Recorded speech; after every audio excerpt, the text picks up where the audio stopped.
Justice Department. Every one of those cases was involved with the DOJ, from Atlanta and Fani Willis to the Attorney General of New York and the DA in New York. Every one of those cases. And then they say, oh, he's a criminal. They're the ones that made them go after me. By the way, Joe Biden was found essentially guilty on the documents case. And what happened in my documents case? They said, oh, that's the toughest of them all. A complete and total victory. 2 months ago, it was thrown out. It's weaponization, and they used it, and it's never happened in this country. They used it to try and win an election. They're fake cases. President Trump, thank you. A really quick response here, Vice President Harris, on this notion of weaponization of the Justice Department. Well, let's talk about extreme and understand the context in which this election in 2024 is taking place. The United States Supreme Court recently ruled that the former president would essentially be immune from any misconduct if he were to enter the White House again. Understand, this is someone who has openly said he would terminate, I'm quoting, terminate the Constitution of the United States, that he would weaponize the Department of Justice against his political enemies.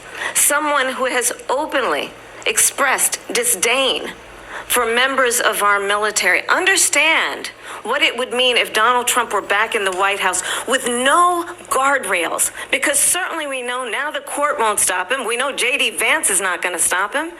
It's up to the American people Vice President to stop Harris. him. Thank you. Lindsay? Vice President Harris, in your last run for president. Weaponized, please. This is the one that weaponized, not me. She weaponized. I probably took a bullet to the head because of the things that they say about me. They talk about democracy. I'm a threat to democracy. They're the threat to democracy with a fake Russia investigation that went nowhere. We have a lot to get to. Lindsay? Vice President Harris, in your last run for president, you said you wanted to ban fracking. Now you don't. You wanted mandatory government buyback programs for assault weapons. Now your campaign says you don't. You supported decriminalizing border crossings. Now you're taking a harder line. I know you say that your values have not changed. So then why have so many of your policy positions changed? So my values have not changed, and I'm going to discuss every one of at least every point that you've made. But in particular, let's talk about fracking, because we're here in Pennsylvania. I made that very clear in 2020. I will not ban fracking. I have not banned fracking as Vice President of the United States. And in fact, I was the tie-breaking vote on the Inflation Reduction Act, which opened new leases for fracking. My position is that we have got to invest in diverse sources of energy so we reduce our reliance on foreign oil. We have had the largest increase in domestic oil production in history because of an approach that recognizes that we cannot over-rely on foreign oil.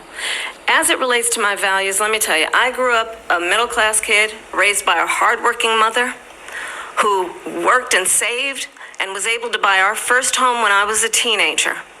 The values I bring to the importance of home ownership, knowing not everybody got handed $400 million on a silver platter and then filed bankruptcy 6 times, is a value that I bring to my work to say we are going to work with the private sector and home builders to increase 3 million homes, increase by 3 million homes by the end of my first term. My work that is related to having a friend when I was in high school who was sexually assaulted by her stepfather. And my focus then on protecting women and children from violent crime is based on a value that is deeply grounded in the importance of standing up for those who are most vulnerable. My work that is about protecting Social Security and Medicare is based on long-standing work that I have done, protecting seniors from scams. My values have not changed. And what is important is that there is a president who actually brings values and a perspective that is about lifting people up and not beating people down and name-calling. The true measure of the leader is the leader who actually understands the strength is not in beating people down, it's in lifting people up. I intend to be that president. President Trump, your Well, first of response? all, I wasn't given $400 million. I wish I was. My father was a Brooklyn builder, Brooklyn, Queens, and a great father, and I learned a lot from him. But I was given a fraction of that, a tiny fraction, and I built it into many, many billions of dollars, many, many billions. And when people see it, they are even surprised. So we don't have to talk about that.